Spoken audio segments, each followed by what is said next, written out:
പക്ഷെ അപ്പോഴും അദ്ദേഹം അനാഥനായിരിക്കുമ്പോൾ അദ്ദേഹത്തിന് ഡീസൻസ്, ചരിത്രകാരന്മാർ പറയുന്നു അദ്ദേഹം തന്നെ he would never bounce upon the dining table. അങ്ങനെയാണ്, തേന്മേശപ്പുറത്ത് ആഹാരങ്ങൾ ഒരുക്കി വെച്ച് ആഹാരപാത്രത്തിൽ വെച്ചാൽ അദ്ദേഹം ഉണ്ടല്ലോ മാറി നിൽക്കും, അദ്ദേഹത്തെ വിളിച്ചാലേ ചെല്ലുള്ളൂ.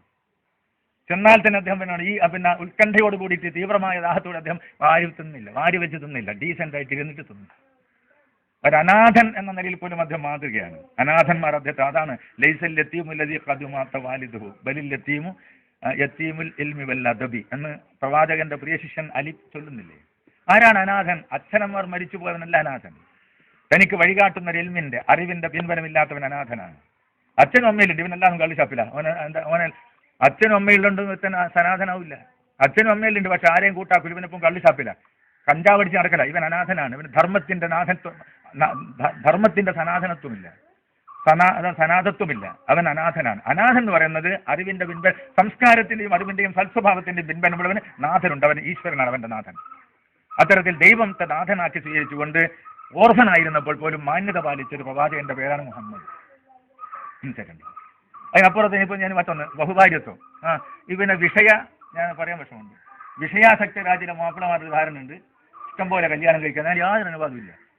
സ്ത്രീകളെ തെറ്റിദ്ധരിപ്പിക്കോ പറഞ്ഞിട്ട് ഇസ്ലാമിൽ 4 കല്യാണം നിർബന്ധം. ആര് പറഞ്ഞു?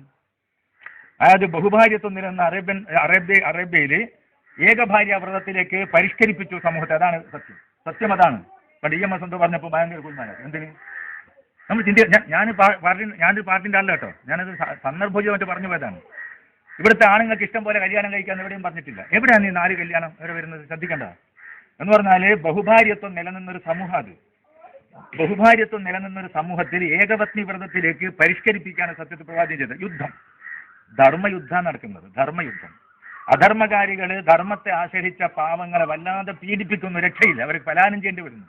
അതുകൊണ്ട് ഗത്യന്തിരമില്ലാത്തൊരു ഘട്ടത്തിൽ ദൈവത്തിന്റെ അനുമതിയോടുകൂടി ധർമ്മത്തെ അധർമ്മത്തിനെതിരെ രക്ഷിക്കാൻ വേണ്ടി അർജുനന് കൃഷ്ണൻ അനുവദിച്ചില്ലേ, അതുപോലെ ഒരു അനുവാദം ദൈവം കൊടുക്കുന്നു. അധർമ്മകാരികളെ വെല്ലാൻ വേണ്ടി കൂടെ ആളുകൾ കുറവാണെങ്കിലും അധർമ്മത്തെ വെല്ലാൻ ധർമ്മയുദ്ധം ചെയ്തുകൊള്ളൂ. അങ്ങനെയാണ് അത്. ശ്രീകൃഷ്ണൻ അർജുന നൽകിയ അനുവാദം പോലത്തിന് തുല്യമായ അനുവാദം മാത്രം അത്, അത്രയേ ഉള്ളൂ. അതുകൊണ്ട് യുദ്ധം ശരിയാണ്, യുദ്ധമാണ് അഭികാമ്യം എന്ന് ഖുർആൻ പറയുന്നില്ല. അങ്ങനല്ല തന്നെ.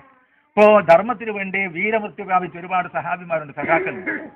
അവരുടെ ഭാര്യമാർ യുദ്ധത്തിന്റെ ഒടുവിലുണ്ടല്ലോ, അവരെല്ലാം അനാഥരായിരിക്കുന്നു, അവരെ നോക്കാൻ ആരുമില്ല, ഭർത്താക്കന്മാർ മരിച്ചു പോയിരിക്കുന്നു. എന്ത് ചെയ്യണം? ഈ പ്രതിസന്ധി ഘട്ടത്തിൽ എന്താ ചെയ്യുക?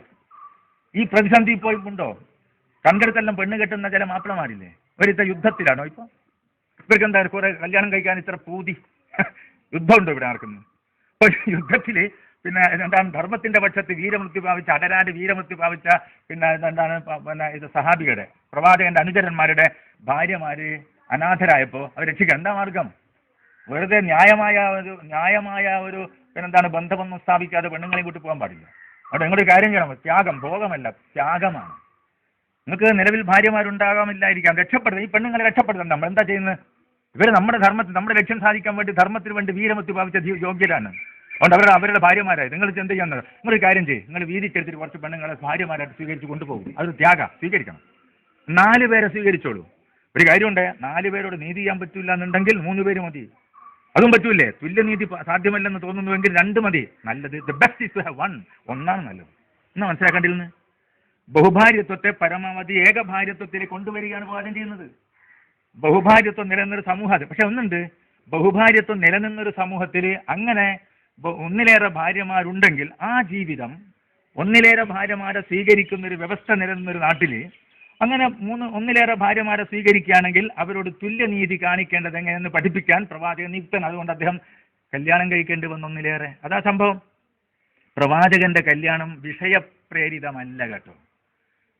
പ്രവാചകന്റെ കല്യാണം എന്നൊക്കെ പറഞ്ഞാൽ 2 ആദർശ മനസ്സുകളുടെ ഏകോപനാണ്.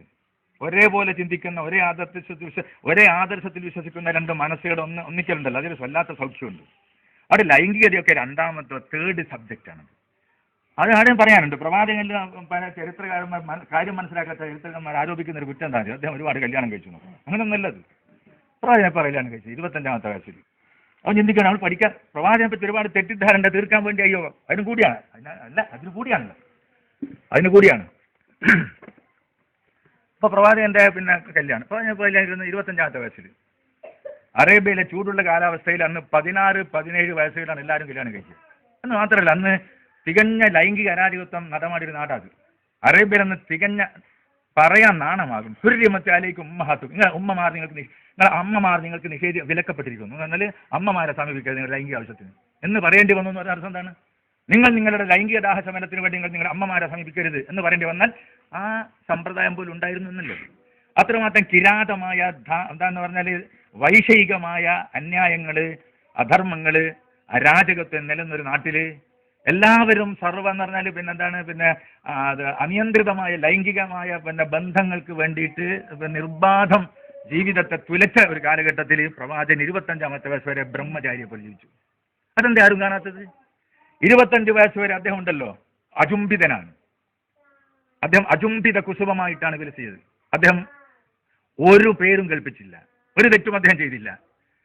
കല്യാണം കഴിച്ചതോ 25-ൽ. ആരെയാ കല്യാണം കഴിച്ചത്? 40 വയസ്സ് പ്രായമുള്ള അതാ ചെറുപ്പ കുറ്റം. അത് ഭോഗമല്ല ത്യാഗമായിരുന്നു എന്നതിന്റെ തെളിവല്ലേ 40 വയസ്സ് കഴിഞ്ഞ വിധവയായ ഖദീജയെ എന്താ കല്യാണം കഴിക്കുന്നത്? മുഹമ്മദ് എന്നൊരു സത്യസന്ധ യുവാവ്, യോഗ്യൻ, എല്ലാ ന്യായവും പാലിച്ചുകൊണ്ട് ധർമ്മം ദീക്ഷിച്ചുകൊണ്ട് കച്ചവടം ന്യായമായി വളരെ വിദഗ്ധമായി കൈകാര്യം ചെയ്യാൻ സാധിക്കുന്ന യോഗ്യനായ ഒരു ചെറുപ്പക്കാരനുണ്ട്. അവന്റെ സേവനം എനിക്ക് നഷ്ടപ്പെടരുത്, അവൻ എനിക്ക് ഭാര്യയായിട്ട് ഭർത്താവായിട്ട് കിട്ടുമെന്ന് ഖദീജ മോഹിച്ചു. അങ്ങനെയാണ്. അങ്ങനെ ഖദീജ അദ്ദേഹം കല്യാണം കഴിച്ചു.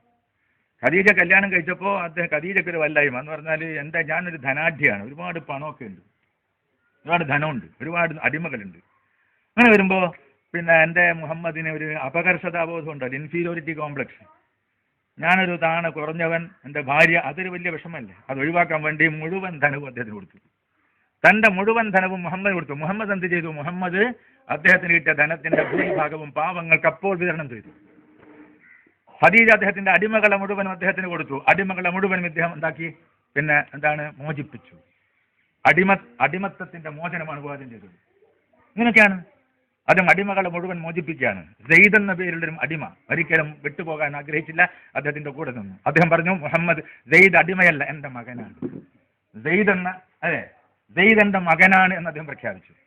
ഇവിടെ നമ്മൾ മനസ്സിലാക്കേണ്ടത് പ്രവാചകൻ എന്ന നിലയിൽ, പ്രഭാഷകൻ എന്ന നിലയിൽ, പ്രബോധകൻ എന്ന നിലയിൽ, ഭടൻ എന്ന നിലയിൽ, യോദ്ധാവ്, പിന്നെന്താണ് സേനാനായകൻ എന്ന നിലയിൽ, ഭരണാധികാരി എന്ന എല്ലാ നിലകളും ജ്വലിച്ചു നിന്നു. അദ്ദേഹത്തിന് ജ്വലിക്കുന്ന മുഖങ്ങളുണ്ട്. അതുകൊണ്ട് അദ്ദേഹം രത്നമാണ്. നാരായണ ഗുരുവിന്റെ ഈ വരിയുടെ അർത്ഥം പറയുന്നത് ഗുരുവിന്റെ പ്രിയ ശിഷ്യനായ നടരാജഗുരുവാണ്. നടരാജഗുരുവിന്റെ തഫ്സീറാണ് ഇപ്പം കൽപ്പിച്ചത്. മുഹമ്മദ് നബിയെ രത്നം എന്ന് വിളിച്ചതിന്റെ വ്യാഖ്യാനം നടരാജഗുരു തരുന്നു. ഇത് എഴുതിയത് നാരായണ ഗുരുവാണ്. ഞാൻ പറഞ്ഞത് അപ്പൊ അങ്ങനെയാണ്. അപ്പോൾ എല്ലാ മുഖങ്ങളും ജ്വലിച്ചു നിന്നു. ഇവിടെ യുദ്ധം ചെയ്തു എന്ന് കുറ്റമായിട്ട് പറയും. കേപ്പാനൂരിന്റെ നിരീക്ഷണമുണ്ട്. കേപ്പാനൂർ പറയുമായിരുന്നു, കേപ്പാനൂർ മനുഷ്യാവകാശ